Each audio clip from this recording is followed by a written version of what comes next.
Ngaku tinggal bareng bapak ibu angkat yang seorang pastor. Kebohongan Anies habis dibongkar. Pastor tinggal dipiara dan tidak menikah. Waduh, siap Pak Yohanes Anies ya. Anies Baswedan mengaku bahwa penggunaan agama yang dapat membelah masyarakat adalah hal biasa dalam kompetisi politik. Akhirnya Kadrun kena apa yang dinamakan senjata makan Tuhan.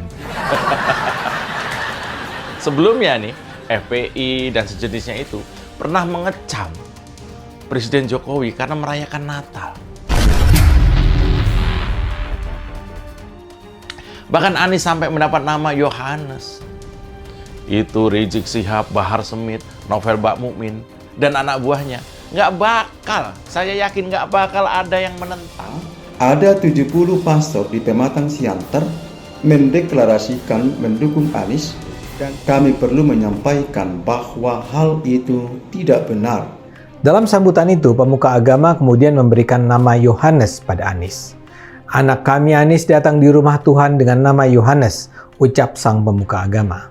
Dan sudah ada beberapa pastor di Medan yang membuat YouTube yang menyatakan bahwa Anieslah harapan bangsa yang bisa mempersatukan bangsa Indonesia yang belakangan ini mulai terkotak-kotak. Terkait dengan YouTube tersebut, Itulah saya katakan, kekompakan suara pemilih Kristen akan menentukan. kami perlu menyampaikan bahwa hal itu tidak benar. Dalam gereja Katolik, para klerus atau para pastor tidak boleh atau bahkan dilarang terlibat berpolitik praktis. Kalau umat Kristen kompak, Anies akan gagal. Kalau suara umat Kristen terbelah, Anies akan melenggang jadi presiden. Pernyataan ini ia lontarkan dalam wawancaranya dengan stasiun televisi publik ABC Australia 9 Maret yang lalu. Orang Jawa bilang ya, wis wayahe Yohanes Anies Baswedan berhenti membohongi diri. Begitulah jika seorang calon presiden yang diusung tapi tidak modal prestasi. Jadinya ya makin klaim sana sini, makin catut sana makin catut sini.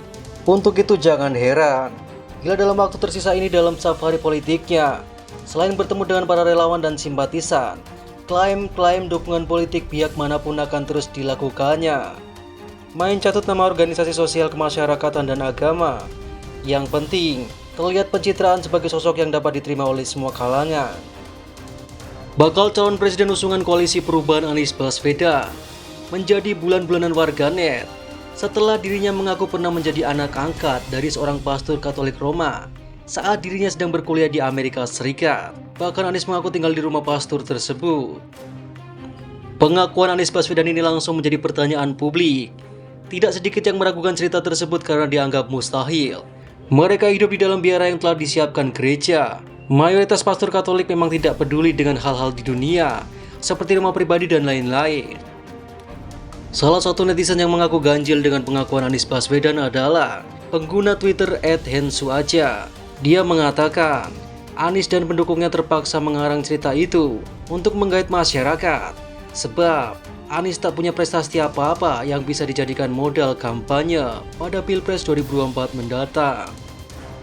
Mungkin saking bingungnya media booster Anies untuk menemukan prestasi apa yang bisa diangkat guna mempromosikan @Anies Baswedan, maka setelah gencar promosi kakeknya, kini media booster Anies mencoba membuat karangan bebas tentang bapak dan ibunya Anies di Amerika Serikat. Celote @hensuaja di Twitter dikutip Populis ID pada Jumat 2 Juni.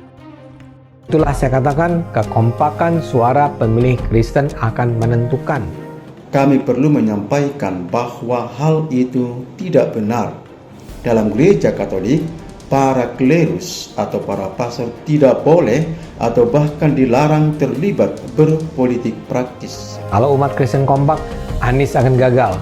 Kalau suara umat Kristen terbelah, Anies akan melenggang jadi presiden.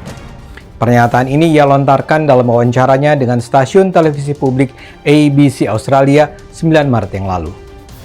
Adapun cerita Anies Baswedan diasuh oleh pastor Katolik itu diceritakan oleh sahabat Anies semasa kuliah di Universitas Gadjah Mada Yogyakarta, Muhammad Wali. Pernyataan tersebut kemudian dibuat oleh sebuah media massa pro Anies Baswedan, KBA News. Dalam pemberitaan di media tersebut, Muhammad Walid mengatakan, Bapak asuh Anies Baswedan adalah pastor Katolik Roma dan ibu asuhnya koordinator pendidikan di gereja. Sungguh gambaran pasangan bapak ibu asuh yang ideal. Sayangnya, media ini lupa bahwa seorang pastor Katolik itu tidak menikah. Kacau, tegas Eden Suaja. Sebelumnya pernah juga beredar video hoax. Ada sebuah video diduga 70 pastor di Sumatera Utara deklarasikan mendukung Anies Baswedan maju sebagai bakal calon presiden pada pemilu 2024. Dalam video itu dinarasikan bahwa Anies adalah hamparan yang bisa mempersatukan bangsa Indonesia yang akhirnya ini mulai terkotak-kotak. Ketua Komisi Kerawan Keuskupan Agung Medan, Yosafat Ivo Sinaga menyatakan, para kleos atau pastor dalam gereja Katolik dilarang terlibat dalam politik praktis dan menyampaikan dukungan ke publik terhadap figur tertentu. Terkait dengan YouTube, kami perlu menyampaikan bahwa hal itu tidak benar, kata Ivo dalam keterangan tertulisnya. Menurutnya, gereja Katolik selalu menjaga dan memelihara persatuan multietnik, suku dan agama, dan tidak pernah berpihak pada salah satu poros, entah itu partai ataupun tokoh tertentu. Ivo juga menyampaikan agar politik dijalankan secara elegan dan etika politik, tidak menghalalkan segala cara demi nafsu politik. Sebab politik itu sejatinya demi kepentingan dan kesejahteraan bersama, bukan untuk memecah belah. Dia juga meminta masyarakat agar kritis dan tidak mudah percaya begitu saja informasi yang beredar. Apalagi meneruskan forward yang belum jelas benarnya, apalagi sampai terprovokasi oleh isu yang memecah belah. Benar-benar kacau. Di balik pencapresan Anies pasti ada kelompok yang memperkeruh situasi. Anies memang benar-benar biangnya masalah. Bukan hanya mewariskan masalah kepada penerus gubernur baru DKI, tapi juga membuat masalah gara-gara ulah pendukungnya yang barbar dalam berpolitik. Di Twitter, potongan video Ade Armando ramai dibahas. Dalam potongan video itu Ade Armando menyinggung Anies Baswedan, sembari menyebutkan umat Kristen bisa menentukan dalam Pilpres 2024. Kalau umat Kristen kompak, Anies akan gagal. Kalau suara umat Kristen terbelah, Anies akan melenggang menjadi presiden. Demikian kutipan Ade Armando. Pada awal September yang juga beredar foto Anies menggunakan stola saat meresmikan pembangunan gereja Bethel di Penjaringan, Jakarta. Stola warna putih yang dikenakan Anies adalah semacam syal yang dipakai para pendeta saat sedang beribadah di gereja, kata Ade Armando. Itu semua adalah sebuah cara kubu Anies yang berusaha mendekati umat Kristen. Saat ini, ia masih lakukan kampanye terbatas di gereja-gereja Jakarta. Namun tentu saja, diharapkan suara para pendeta Jakarta itu menggema ke seluruh Indonesia. Kubu Anies tahu, jagoannya itu hanya akan menang kalau bisa memecah suara pemilih Kristen, katanya. Video dari Ade Armando ini membuat PKS mencak-mencak. Jubir PKS Muhammad Khalid mengkritik keras narasi tersebut yang menurutnya cenderung memecah belah bangsa.